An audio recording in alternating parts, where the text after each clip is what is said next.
disabled writer, Yeah, which you are. But I right. just want to make sure before we get into the meat of the interview here, basically just go like we do with any person we interview, right? Yeah.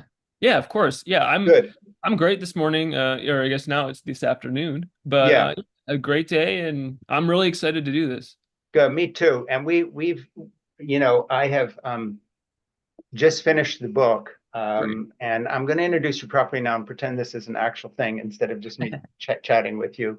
That's great. This is In Conversation with Frank Schaeffer, and I am Frank Schaeffer. And my guest today is Paul Rousseau. And Paul is a writer whose work has appeared in Catapult, Writer Digest, San Francisco Chronicle, and Newsweek, among others. Paul is the author of Friendly Fire, a Fractured Memoir. I have it here. Now, Paul, I want to show you something. And obviously, I could have organized this if I'm that much of a bullshit artist, but I'm not. But look at your book. Those are the Look dog at that. ears. When I say I read it, I No, read that's it. amazing. And we're going to be going through with quotes, and I'm jumping around, and you'll hear pages turning. And I was so glad to read this on paper because it's a real Yeah. book. So before I get into the questions about the book, I just want to say something, and this is not the way I begin most interviews with authors. Okay. All right, I'm 72 years old, a father of 3 grown children, and a grandfather of 5. I've Hmm. been a writer and a successful writer for 40 years. I'm not a household name by any means, but I've earned my living doing this, and I've even gotten some good reviews. Books of mine have been translated, and I have friends who are writers. And I want to tell you something. This is literally the best book I've read in the last 5 years in terms, forget the God. story. I'm interested in your story, but I don't want to talk about your story first. I just want to tell you, you have the chops of a writer's writer. And you Wow. remind me of someone who was a good friend and mentor of mine. And that was Andre Dubus Sr., Andre Mm, Dubus Jr.'s father, who was a short story writer. The shortness of the chapters, the way you articulate your story, your vision, your use of words, how you put things together, the punch on every page literally reminds me of Andre Dubus Sr. And he was a terrific short story writer. And I don't look at Friendly Fire as a memoir. To yeah. me, it came across in a different way. It's a series of brilliant short stories that happen to add up to one narrative, which happens to be a terrible story because you got shot in the head. But the funny Hmm. thing is, I think, I was looking at the material the publisher sent out, and Yeah. most of it was questions about your story. Like a celebrity book is about how Gwyneth Yeah. Paltrow got famous, or, you survived this thing. By 20 pages into the book, I had forgotten that I was reading your story and I was going to interview about guns and violence and campuses and Yeah. lawsuits and litigation. And Yeah. I was lost in your writing. And that's the highest compliment I can pay to a writer. So I'm going to begin in a weird way and not talk about your book. I hope you keep writing. I hope you don't think you had a story to tell and you quit. You are a writer's writer. I'm going to be looking for your next book, and I don't care what it's on. So Wow. that's a weird way to start. But hey, welcome to Frank Schaeffer's discussion, because that's how I feel. Oh my God. I mean, I don't even know where to begin with that. That is honestly, you said it. That is the highest praise I think you can offer me. And I Yeah, really take it to heart. yeah, Geez, you leave me sort of in awe of what you just said. So thank you yeah, really so much. yeah. And it comes from my heart. And believe me, I I've tell. interviewed a lot of authors, and I've never started any podcast this way. I always go into the story or their history. But the thing is, when I read the material about Friendly Fire, a book about you being shot in the head by a best friend of yours who was in another room and fires a bullet through a wall and it gets you, and then he covers it and hides and lies, and then you have Yeah. this incredible journey. I thought that it would be riveting because of the implications about gun violence. I thought it would be riveting because it's a very amazing story. Nobody warned me that you're a real writer and that the story itself is secondary to the writing. I was not expecting that. So let me start first. Where does the writer Paul Rousseau come from? Because you talk in the book about how you had written before, and Yes, also you wanted to study music. So you're an artist, and I see guitars behind you. absolutely. How old are you now?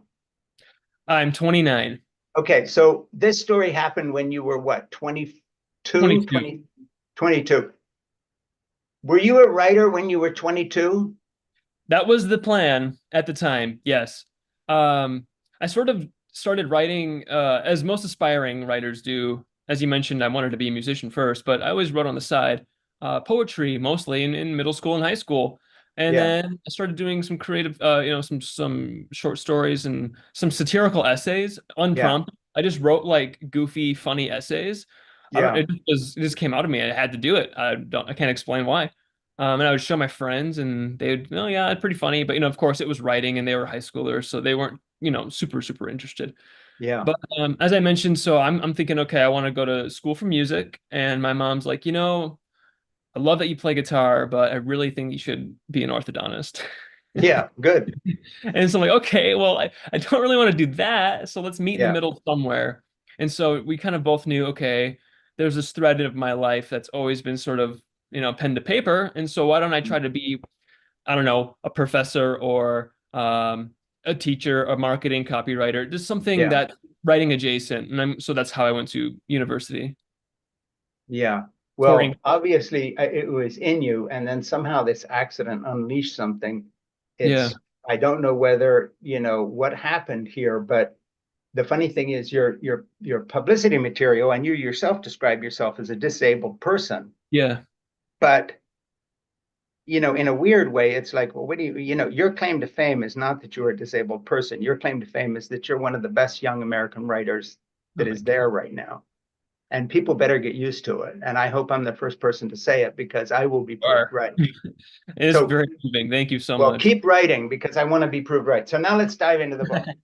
This Sure. is the book, and it is Friendly Fire. And the story is about him getting shot in the head. It's really about what started a writing career of a terrific book. But I wanted to start right in the middle here. I picked a few paragraphs out that I Yeah. marked as I read it as open, and I'm going to read something back to you.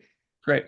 It is difficult to separate what happened and where it happened at a private institution beholden to policies set in place to mitigate liability and legal risks.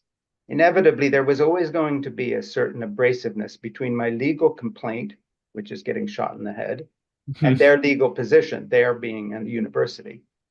In a sense, they weren't responsible for what had happened. Shootings happen on campus all too often, even when there are supposedly strict bans of firearms on campus. But in another, more personal sense, the university made it impossible for me to truly pardon them. There are legal restraints that inhibit anyone involved in a lawsuit from acting like a human being. I can live with that, I suppose. However, the university afforded Mark, who shot you, I'm just putting that in, a kind of grace they did not extend to me. There would have been space for reconciliation between the university and me had they taken a less cynical and more ethical course of action. But they abandoned me by the wayside, and in doing so, smothered dialogue about gun violence that is vital and necessary. So I picked that off of page Mm, 96 as just kind of the way to start talking about the guts of your book, yeah. not in terms of your ability as a writer only, but in terms of what the book says. In a horrible serendipity, you and me happen to be making this little discussion podcast today on a day when, ripped from the headlines news, someone's lurking in the bushes of a golf club Yeah. to, maybe or maybe not take a shot at the nameless one. And I facetiously said, hey, he's just doing what open carry laws encourage him to do in the state of Right. Florida and Texas, which is wander around with a loaded firearm near a political leader. We're used to that, right? Yeah. Hmm. So weirdly, Paul Rousseau's Friendly Fire about being shot in the head through a door, through a wall, Yeah. happens to be, it's my fate to be discussing this when, of course, once again, guns are in the news. So Right. let's start with that part of your book. And I have some passages I've marked toward the back as well that have to Yeah. do with that. What was the dynamic in the school being more willing to cover up for Mark and excuse him and want to rush to, oh, well, it was just an accident and things happen. And here he's got a room packed with firearms, Yeah. and somehow that's never the issue. But you coming against the school with a legal complaint is the issue, in the way you're strong armed by them and the insurance companies. So let's jump into that part of the experience, just your treatment as a gun victim Yeah. rather than how the perpetrator got treated. And now run with that. yeah, I mean, and you said it so eloquently, they just sort of prioritized Mark.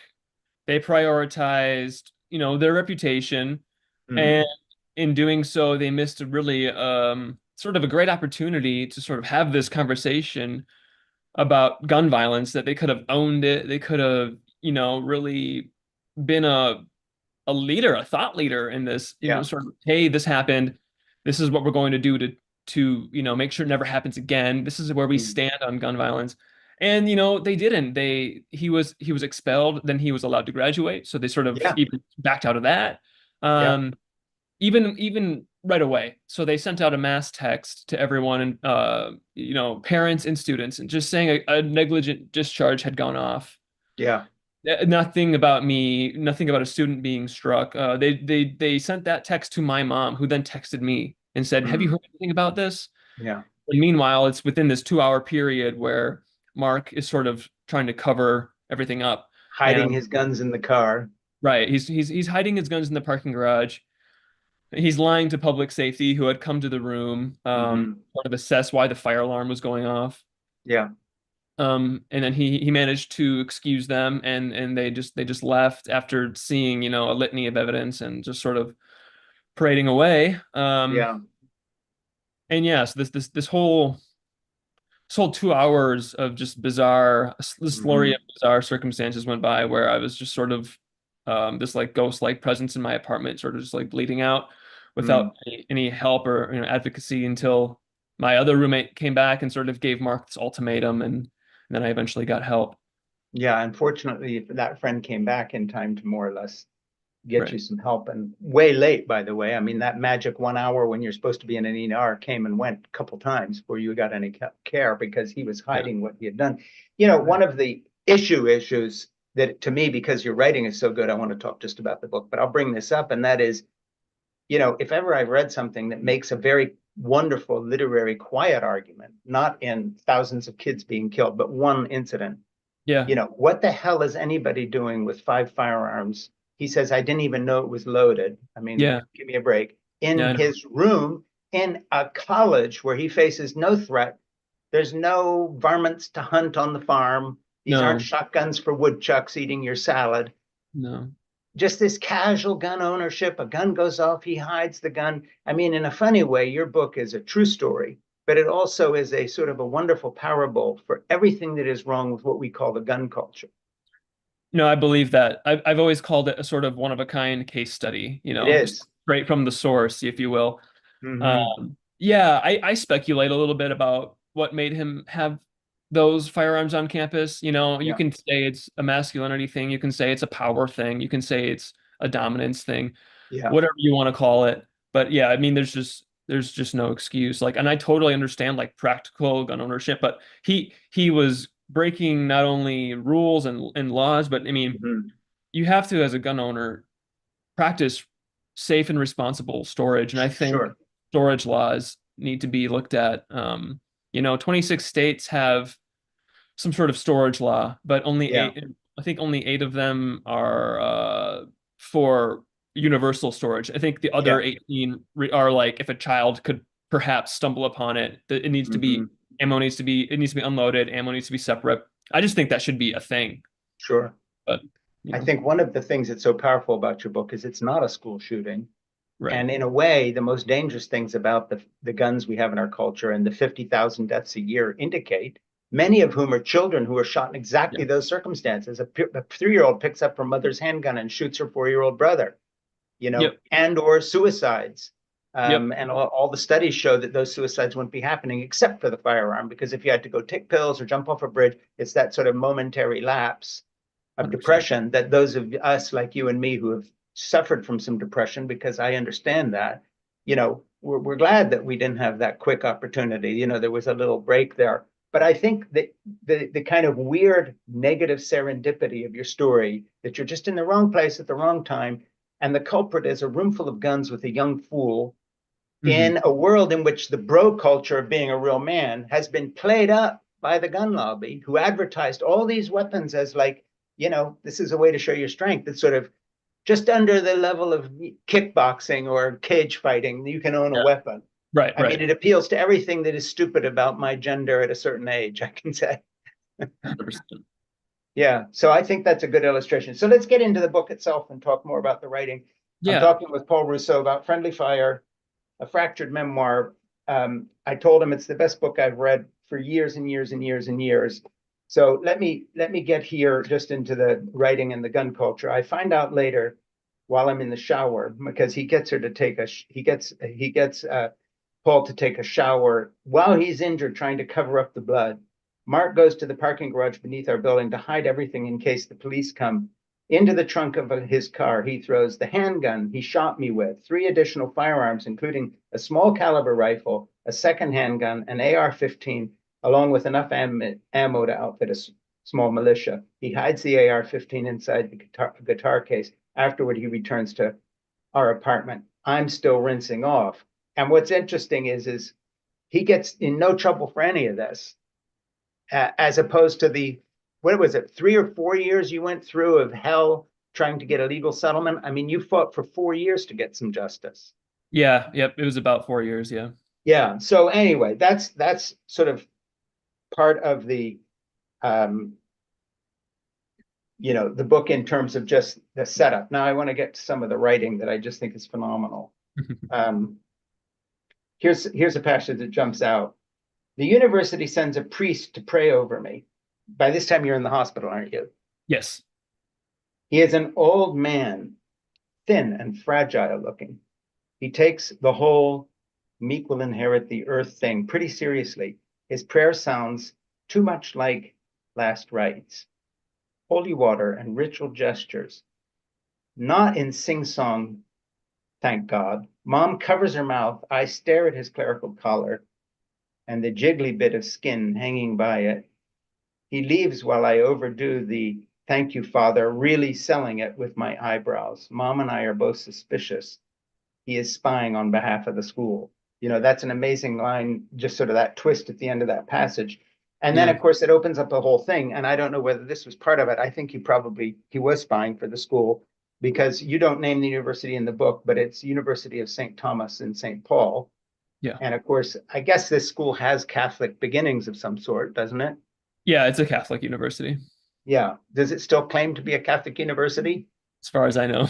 Well, that's not something included in most Catholic theology, how to cover Yeah. up somebody getting shot with a gun and take the side of the shooter, in essence, and then go after them. One of some of the most moving passages in the book is you talk about how paranoid you became as Yeah. part of the brain damage you suffered, but with good reason, by the way. I mean, even paranoids have Surely. real enemies. You've been shot in the head.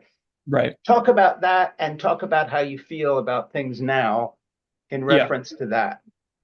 Yeah. So as you mentioned, there was this essentially when go after someone after they've injured you, it's essentially their homeowner's insurance. And so this multi-billion-dollar insurance company is sort of, to my knowledge, basically sent out private investigators to sort of track me and follow me around. And, if I'm maybe smiling with my mom at a restaurant one day, they'll say, oh, he's not injured at all. And they sent me to these fake clinics where I had to sign a waiver that said, I understand this doctor is not treating me. And in fact, he's trying to tell me that I am not injured at all, when in fact, a bullet, fractured my skull bone and sent shards of bone into my brain. And I have, the scans and a craniotomy and titanium plates and screws to prove it all. And that wears on you, for after 4 years of that, I naturally it was didn't post a single thing on social media. Same reason, if I Mm, post maybe a poem or a bit of writing that I've been working on, he's using his brain. He's fine. What are you guys yeah, talking?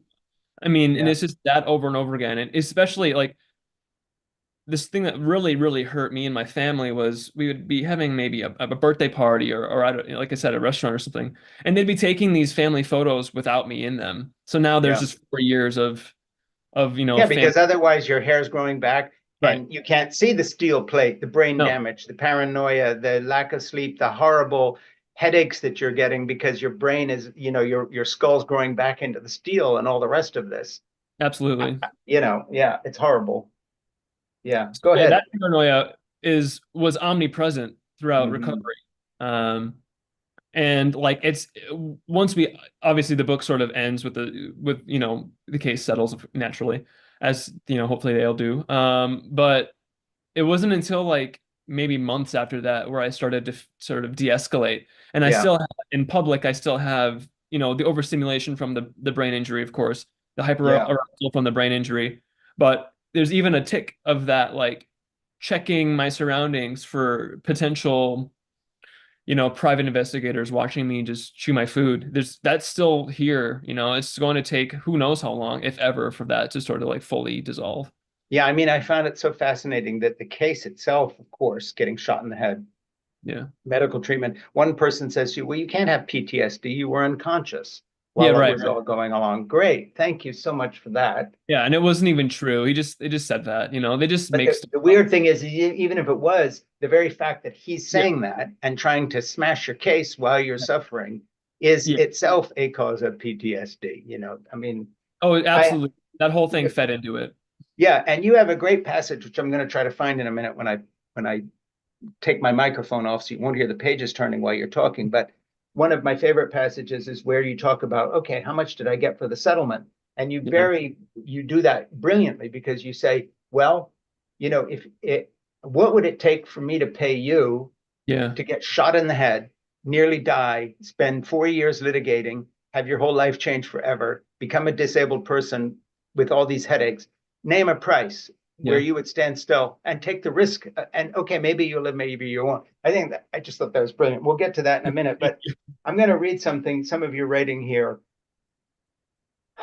from page 108. Mark's Insurance, again, he's the guy that shot you.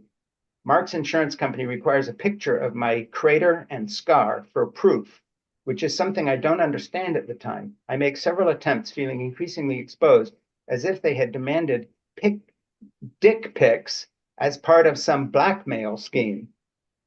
You don't have to cut your hair, just part it if you can. Make sure we can see everything. Read their detailed step-by-step instructions. I wait until mom leaves for work, stand in the middle of the kitchen, and take about 20 photos. I hold a clump of hair like a paintbrush above the long pink fleshy line along my scalp. It feeds into the crater the way a river feeds into a lake, then continues as a river on the other side. It's hard to take photos of the top of your head with one hand. I can't get the correct angle. So I go to the bathroom, assuming the mirror will help somehow, and take 20 more photos. I'm crying in the final 8 or 9, but the shots don't capture anything below the forehead. Now, see, that's torn out of a brilliant novel or short story. And that's that kind of paragraph where it's like, I forgot I'm reading a memoir and I'm just thinking, I'm being pulled page by page into the writing. I just, reach out and touch the screen here. Hope some of it rubs off on me. That you're a good writer. Here, there you go. Thank you so much. But I mean, that's just a tiny taste of 4 years of hell. Yeah. And I know this will sound odd, the least of which is the bullet going into your head, in the sense that had you been met with every response you should have been met with, Yeah. to gather you in, to hold you close, to care for you, to apologize, to admit the wrongdoing immediately, you would have still had all the wounds, but it would Yeah. be a different kind of experience, wouldn't it? Yeah. I mean, emotionally, I would have been entirely different right now. That is without a doubt. If I had gotten the care from, I mean, just so many different parties along the way, Yeah. if those things would have aligned slightly differently, it would have made the entire experience just wildly different, like wildly different. Yeah, of course. I mean, it's how people react, isn't it? Yeah. When I was a 2-year-old, I got polio because my parents didn't vaccinate me. They had an excuse in those days. They weren't anti-vaxxers, but it was 1954 and it had Yeah. just started to be. But, I was in a Swiss school where I was bullied and made fun of. And then I went to a British boarding school run by a wonderful person. And there was no bullying in the school. And suddenly the fact that I have a atrophied left leg and my left foot is 4 shoe sizes smaller than, didn't make any difference Yeah. because the environment had changed and so I changed. So Yes. I know a little bit about that. Absolutely. Yeah, I'm gonna read something else to you. Um, but after the shooting, there were times, mostly late at night, when I couldn't help but imagine him, that's Mark, as this pompous asshole gleefully going about his everyday business, who never paid me any mind and regretted nothing. Caught in the infinite in-between that bloomed after the accident, it was painful to think of Mark in any regard, friend or foe. And I mentioned forgot to mention this, he was your best friend before this happened. Right. Lucky for him or me, he had a proxy, his insurance company. They proved to be a reliable punching bag, the only truly shitty party with zero redeeming qualities. I'd love to compliment, I'd love to complicate them with layers and shades of gray, but they are as old school baddie as it gets. They took the brunt of the fall, all my stray emotions, all my anger, all of it. So let's talk about these guys for a while and just the insurance business as they treated you. So, Yeah. we have a school where you're a student that utterly fails you. Yeah. Your best friend turns out to be a cad, to use a good old fashioned Victorian word, runs away from what he's done and doesn't come Right. forth. Doesn't even call the ambulance for you. I mean, good grief. Yeah. Somebody else does 2 hours later.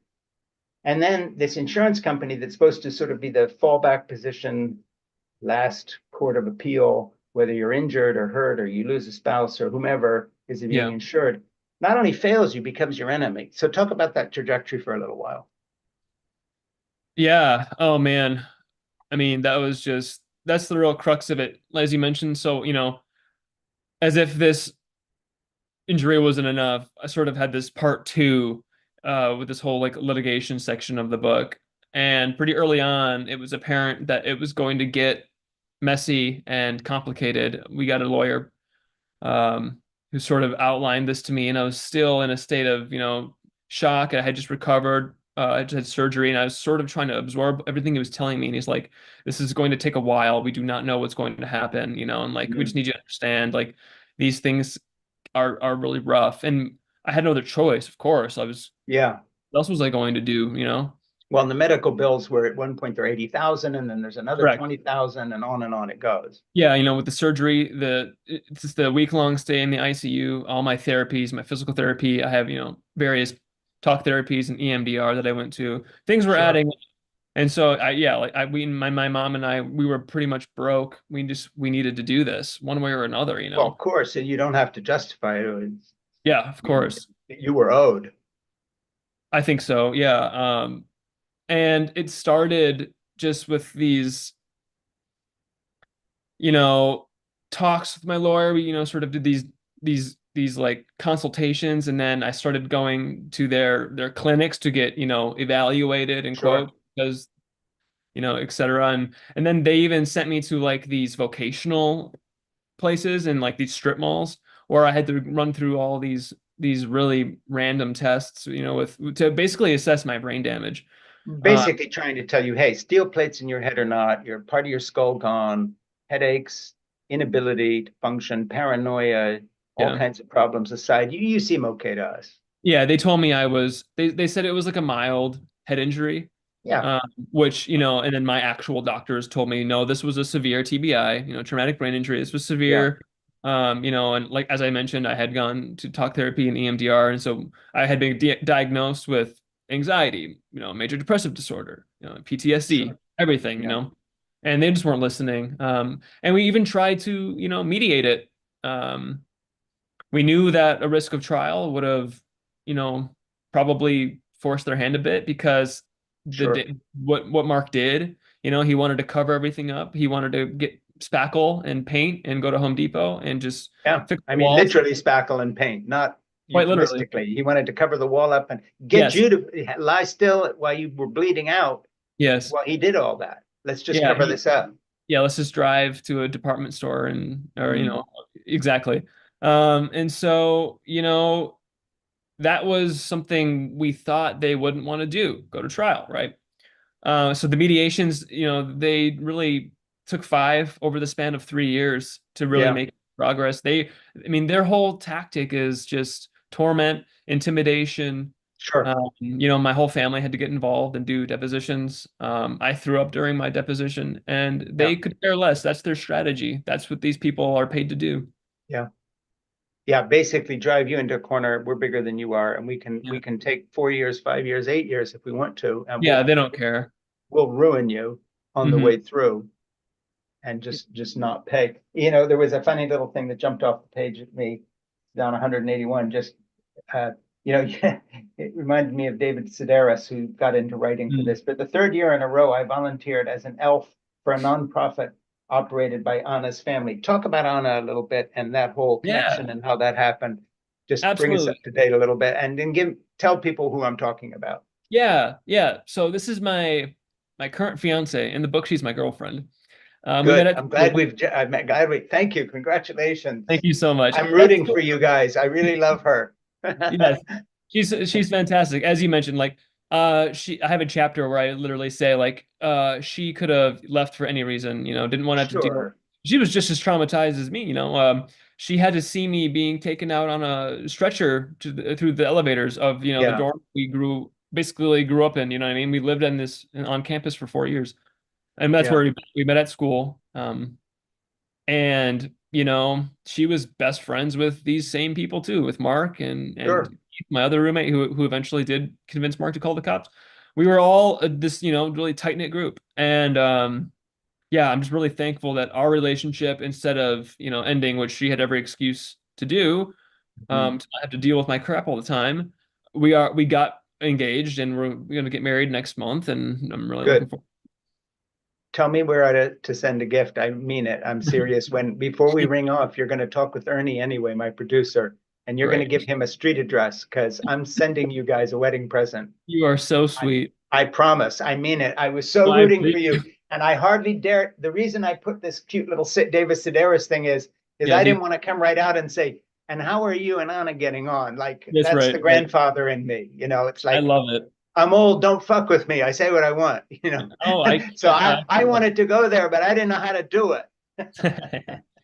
I'll go anywhere you need. I don't want to find out more about Anna, but you give Ernie your address because I am sending you I will guys a do that. gift. Thank I'm so taken with you and her and the book and everything else. Let me just get to some other things I wanted to zero in on here. you. Yes. Let me see. I got so many pages marked. Okay, and you're going to explain who these people are. The evil twin strokes his goatee while reviewing some papers. Tell me who the evil twin is, and I'm going to continue. Yeah, so that was the head lawyer for this Right. opposing insurance company. Yeah. Okay. What's the deal with this book thing I keep hearing about? It says here you are looking for an agent. Any luck with that? He takes a sip of his tea. If I say, if as if to say, checkmate, but he burns his mouth instead. I cover my smile as evil twin snort coughs into the back of his hand. It sounds dry and painful. It always comes down to money. The angle here is that they think I'm trying to make buku bucks off my injury.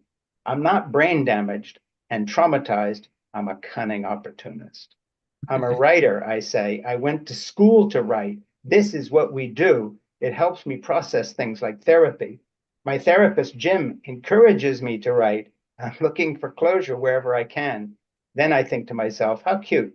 These dudes think books make good money. I love that. That's Yeah, the story of my life. You know, these dudes think exactly. books make good money. Yeah, right. Yeah. So talk about the evil twins, how you came up with those terms, because I love that. I love the way you describe Yeah, these lawyers as evil twins.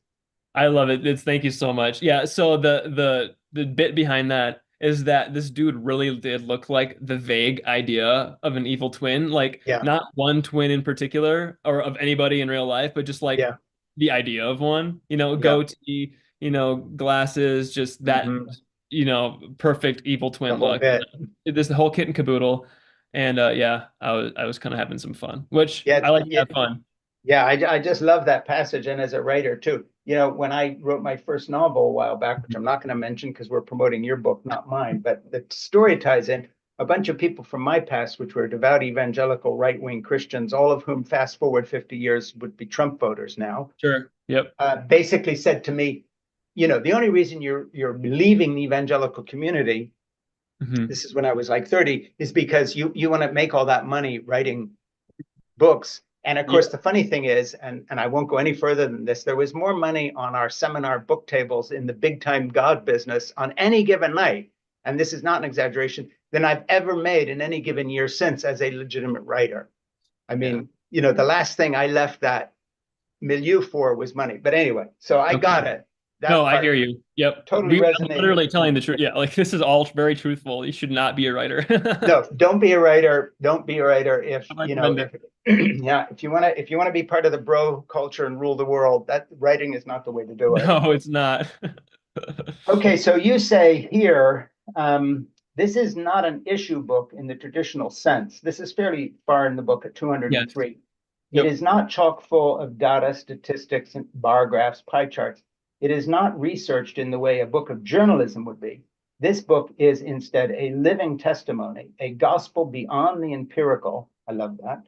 Thank A you. story deeper than the standard news cycle, which hopefully makes it more meaningful, something that lasts longer than 24 hours. I just love that. And in a weird way, that paragraph describes every good story that's ever been written. It's what lasts longer than 24 hours. I find myself, when I go back and try to discuss my nonfiction, sort of updating it, saying, well, I don't really think that anymore. Whereas the good stories I've written, they last even if they're fiction. And I think you've described it. By the way, I just think that paragraph ought to be put on a board and put up in every writing class in the country, because that's it. I'm going to read it again.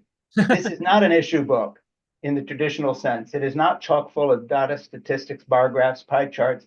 It is not researched in the way a book of journalism would be. This book is instead a living testimony, a gospel beyond the empirical. Brilliant.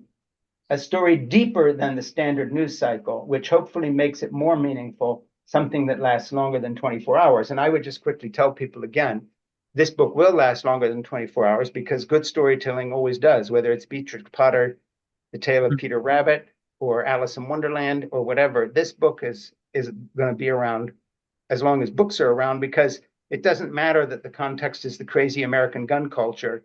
Yeah. That'll go away someday, or we will, or something will happen. But this story of the battle to survive, and I love a terrific level of bravery by need, betrayal. Shakespeare would read this and say, okay, I'll do the play version, because this is the big human story right here. You folded everything into this book that makes our lives matter, including Anna, by the way, which is why I wanted to know how she is. She's fantastic. Yes, thank you. I mean, a love story, a woman who doesn't leave her man when he's literally shot down. I mean, this Yeah. is myth. This is great stuff. Yeah, I mean, they always kind of joke with me that, or with just writers in general, that your debut is just everything you've ever thought about up until you wrote it, And I think that's true. I mean, all my hobbies are in there, but of course they always tie back to what happened. But if there's like a flashback, in part one, I do like Holes, which is the story of the shooting, and then I'll Yeah, do a chapter that's sort of like tangentially related, sort of like this yeah, mosaic fractured thing as you yeah, read. And they always, relate back thematically. And I just wanted the most punch, the most energy you've mentioned. I think I just wanted it to be really tight, and just, entertaining, I suppose, but with a lot of important takeaways yeah. too. But each of those short chapters, and Yeah, short is a stupid word. I should just say each of those chapters, because that's how you structured it, sure. has a beginning, middle, and end. They all stand alone. You could do that as a reading, and you wouldn't have to Yeah. explain anything. They are all. That's the sign of, by the way, brilliant writing. They are standalone pieces that are as good read separately. I read this all in a chunk because I was Yeah. preparing to interview you. But Mhm. you could read this the way people read devotional books. One short Yikes. passage a night, and they would have the same effect, because if it's not about human survival and the life of the spirit, what's writing about? Yeah. So I want to introduce you again. This is In Conversation with Frank Schaeffer. My guest is Paul Rousseau. Paul is a disabled writer. Not the writing's disabled. He's disabled, but not his writing.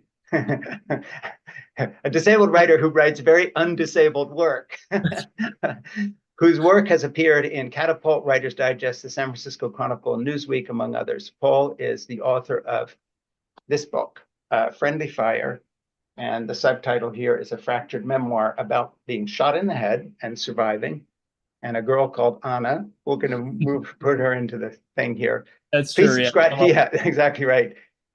Please subscribe on YouTube and to In Conversation with Frank Schaeffer on Apple Podcasts, which is what we're doing here.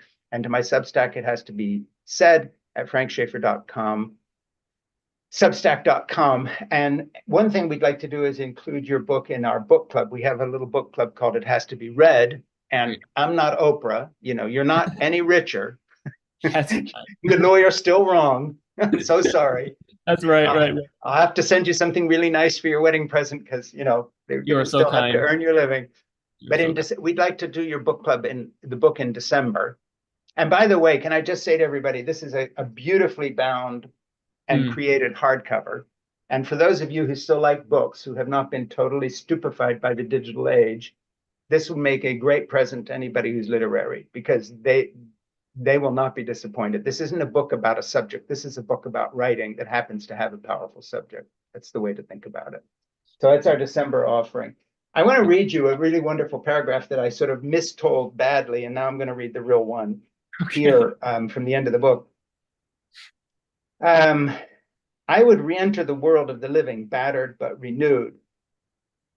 Think of the amount that would be enough for you to agree willingly to be shot in the head. You survive, you live a meaningful life, but shot in the head.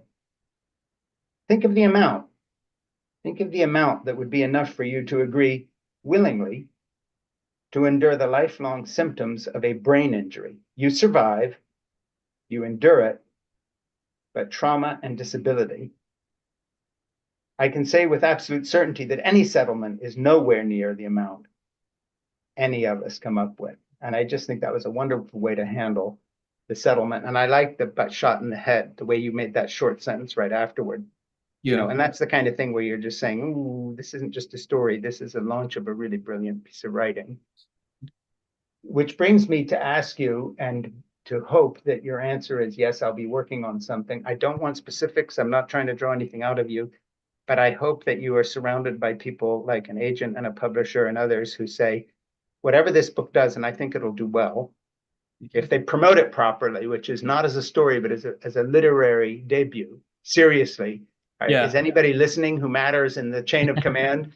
Promote this as a literary debut. Fuck personal story, tragedy. This is a literary debut novel. I was about to say, and I mean it. No, I agree. That's how I tried to write it like that. It is. So hopefully you're going to continue. So you're doing the music, you're getting married, you're writing. And how does all that work together now? And you're still disabled because you did get a brain injury. Yeah. So how are we doing? Yeah. So I still, I would say I'm kind of at where I'm at now. I'm at my new normal. You know, it's been 7 years since I got shot. So I think I've connected as many of the wires as I sort of could. You know, still have, you know, coordination balance issues. You know, the chronic pain is still there.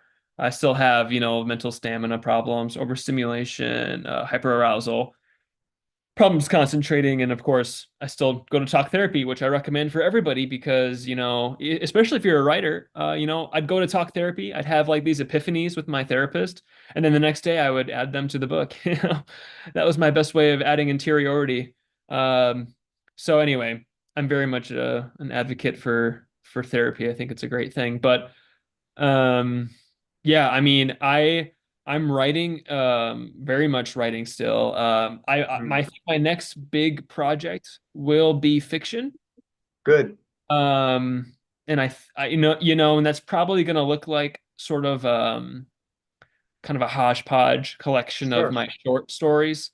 I know my agent's really thinking she really is like, we should really talk about a novel, you know, of course.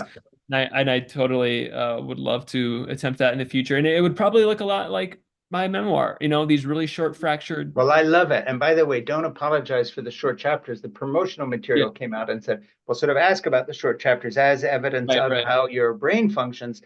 And, you know, I am not being facetious now, but if you had not been brain injured, you would eventually have come to this way of writing because this is you and you may evolve over time, but there's nothing. I just want to tell you here, it's not broken. Don't fix it. This is brilliant. Thank And you. it had the opposite effect on me. I'm working on a book I've been messing with for 5 years, and I thought, God damn it, I've got to go back and cut all these chapters in half. They're way too long. Look what you can do in 2.5 pages. I Why have love I got these brevity. long chapters? I think brevity is so cool, so useful. And yeah, Yeah, like as you mentioned, if the writers out there are sort of struggling with how to even tell, like for like really specifically, if they're writing trauma, writing nonfiction, and they're having yeah, trouble writing it, play with form. yeah, You know, do a run-on sentence for a chapter. Make yeah. it a game. Do a like a choose your own adventure. Make it a Mhm. hermit crab, which is essentially um, write your trauma as like a grocery list. Just play around to see what happens. Yeah, yeah. Experiment. I think it's brilliant. And just carry that. So you are writing, Yes. and what's going on the music front? And I'm not expecting you to do all this stuff. I'm just curious because of the guitars behind you. Yeah. So as I mentioned, I my first love was guitar playing. I've been a guitar player since I was 8 years old. So that's like my first love. I think you'll find this funny, but I still think I'd make a better musician, like a better like performer, guitar player than a writer. But maybe you have other ideas. You may get there. I changed career a couple times, and I got to the writing late. Yeah. But Right. Right. I'm an But artist, and I paint, I do other things, but yeah. there's no reason to only do one. Yeah, yeah, and I can't do one thing, like totally, just like you said. It's one of my favorite hobbies. It's such a good way to just clear my neuroses. Sure. Uh, and yeah, I write my own music and whatever, and just play and have fun. Yeah, I'm suspecting you're a polymath, and you're probably very good at that, because my guess is if you can structure these chapters the way you did, you could also Yeah, structure a song and a piece of music. And I'm yeah. guessing that you can't be this good at something this artistic and not have good taste in other areas, is what I'm guessing. So I'd like to believe so. I'm pretty sure your music must be pretty good. But in any case, let me go to another passage here.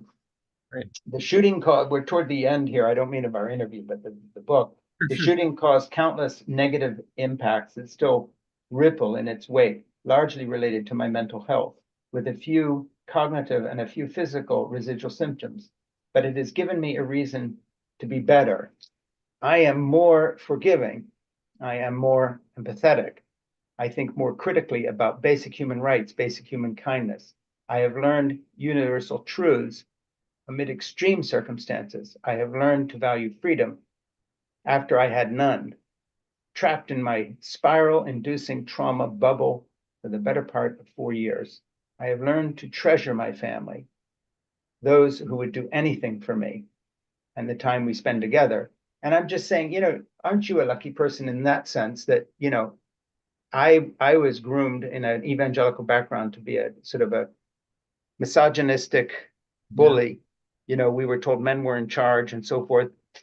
And you have fast forwarded to something that's taken me a lifetime to learn. And I love that paragraph.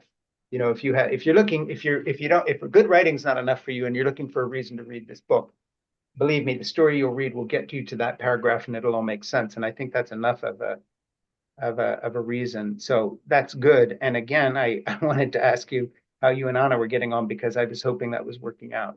She's got herself a good man there. Thank you. I appreciate that. Yeah. So now, what is Anna up to? I don't mean to out her to idiots, so we don't have to get personal, but what is she doing day by day? So she works in marketing for a really, really big company in Minnesota. They're Yeah, global.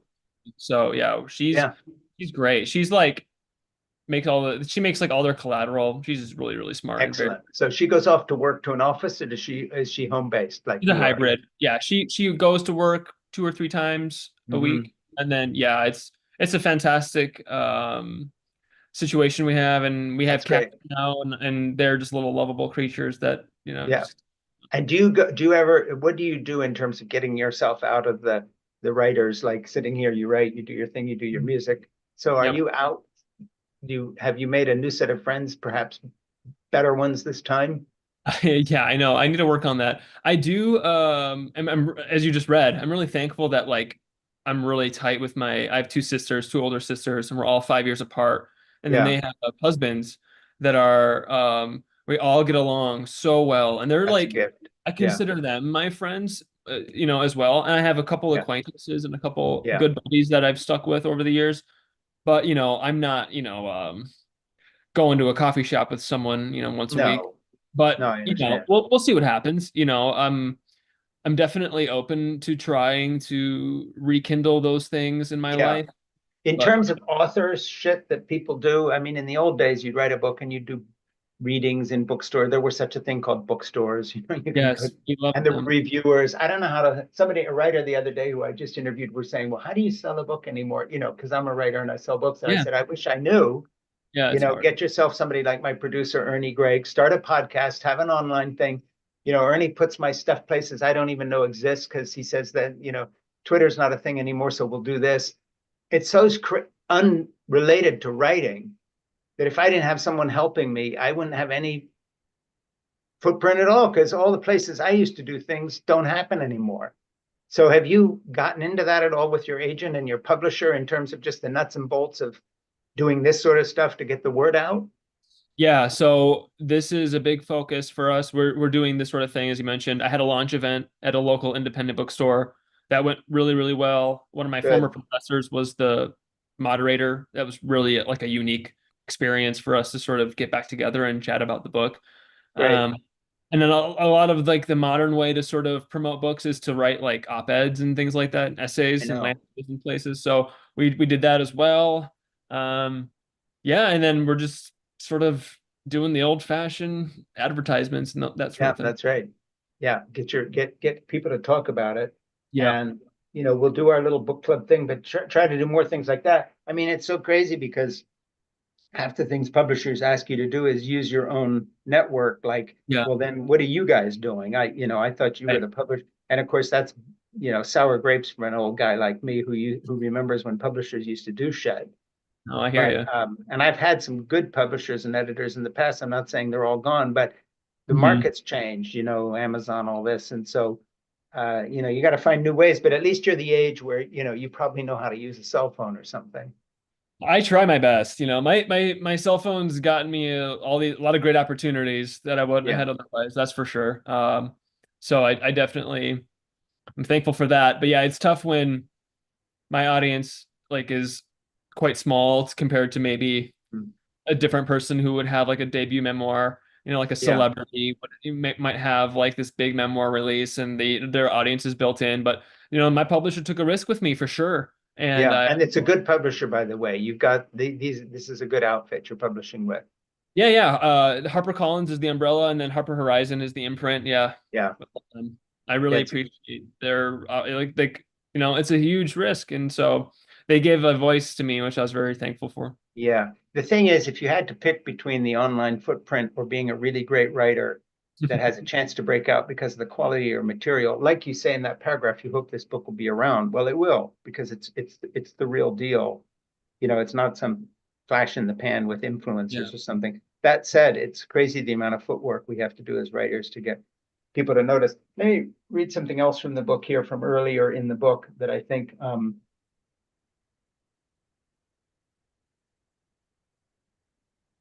gets into the details of the book itself, plus your writing. And we've been skipping around just like you talk about here. Mhm. Um, According to these articles, all that was known for certain was that a gun went off and a bullet traveled through walls before making contact with, quote, the student. You're talking about the way the local newspapers and the college worked very hard to sort of cleanse the story and make Yeah. it more generic so it didn't seem Right. like a very big deal. And I love the way you set that up, the student. Yeah. Right. What word would best fit that scenario? The student was hit, struck, injured. All serviceable, though, quote, shot is probably the safest bet. None of these words were used. Instead, the word grazed was deployed almost ubiquitously in every article. The meaning of grazed, according to whatever dictionary Google privileges, is, quote, to scrape the skin or part of the body so as to break the surface but cause little or no bleeding. Ah, yes, grazed. The bullet touched the gentleman's head lightly, shattering a portion of his skull bone before ricocheting into the carpet. A mere smattering of blood pooled and soaked into a pillowcase, along with some alarming red handprints on the wall. Besides, after reconstructive neurosurgery, the addition of a few metal plates and screws implanted in the head, it would be unscrupulous to call it anything more then an abrasion. Being a scuff, quite minor, an insignificant nick, the gentleman will struggle through life of various physical and psychological residual symptoms, but never mind the severe brain trauma. We're in polite company.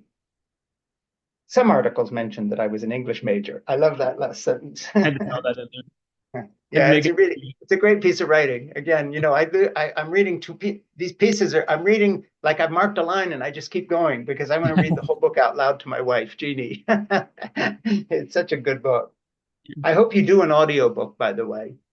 Yeah, it is. I didn't narrate it myself, but it is out there. Do you Yeah. like the narrator? Oh, he's fantastic. Yeah, he's a Good. legend. So I mentioned like video games in my book, as like a connector, how me and Mark sort of met.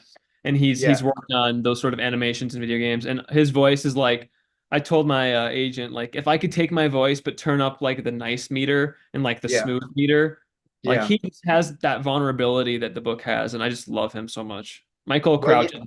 I love it. Yeah, I love that that's all happening because I just wish Yes. it every success. And I think the gun lobby ought to be terrified of this book for one simple reason, and that is because it's this dark serendipity of being in the wrong place at the wrong time. It illustrates better than anything I've ever read the price we pay for just having, as it were, five guns casually in the other room.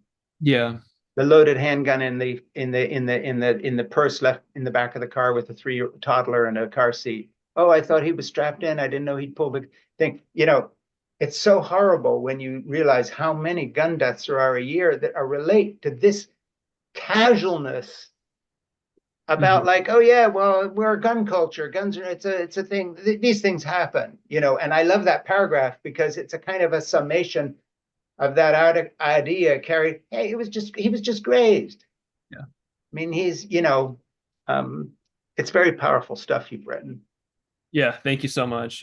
Yeah, and like you said, we need to get that sort of, it's polite as a joke, as you mentioned, because like I think we have to sort of change this nonchalance that Exactly. our community has. Well, and it's a nice Catholic university and a nice community of nice Right, right. people, and he was just grazed. You know, Absolutely. we're not going to get into the gory details about how long he stayed in the ICU or how much he bled, and Of you know, course. why get gory about that? He was grazed. Yeah, That's just one that. newspaper even said like they did like an addition to their coverage of it once. They were like, Yeah, "Oh, and by the way, just an update.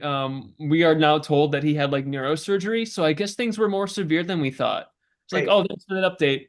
Thanks for Appreciate the it." update. Yeah, but what's wonderful is it's a kind of a metaphor for the entire casualness with which we greet 50,000 deaths a year. Yeah. You know, or J.D. Vance saying after the last school shooting, well, you know, we just have to get used to the idea these things happen. Yeah, as if it were, I'm sure he would use the term an accident, where then that implies that it's no one's at fault and that it just happens. And Right. that's just not true. It's in my case it was unintentional, Yeah. negligent discharge, but even that can be remedied with safer practices. And these school shootings can be remedied with, various bans and things like that. Well, and how about stop marketing deadly Yeah. firearms to young, impressionable idiots like Mark, who live in the room next to you, Yeah. until they're collecting an AR-15 in a college dorm, Yeah. loaded. Hmm. You know, you got shot with a handgun, but never mind. I mean, just this Right. ridiculous connection to be more of a bro culture man so that, Yeah. you know, you'll be thought of one of the clubs. So it's great.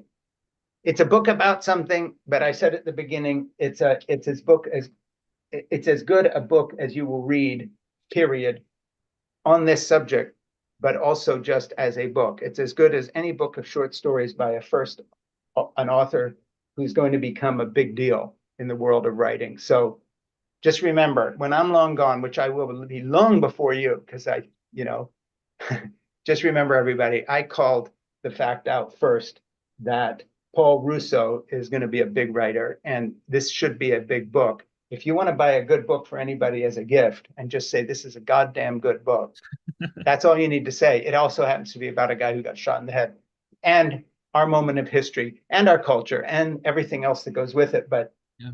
um, it's wonderful. You are so sweet. I'm very moved. Thank you. Do not leave when I click off. I'm gone, but Ernie's still here. We're going to ask you questions about who would you recommend we interview for if you know another good young writer. Oh, and great. you're going to give your home address without fear. I am not a stalker. I believe you. It's okay. I do not have a stash of firearms here. I've got Yes. paintbrushes. I Okay. love your background. Yes, thank Thank you. you. These are all my paintings. That's a I poster thought of one of my so. books. It's beautiful. Yeah. And you say hi for me to your family, and I will God do bless that. them all. I will. And thank your beautiful fiance for sticking with you. Tell her that she's going to get a nice present from Frank Schaeffer, who loves her because he read a wonderful book about her, amongst other things. And give that address to Ernie before Will you do. leave. And you take care of yourself. And meant from the heart, I love your book. I can tell. Thank you. It means so, Yeah, so much. I really mean it. And I really read every word, and I could have just read the whole thing. So, when you need another narrated version, I'll do it. Love you. Ah, excellent.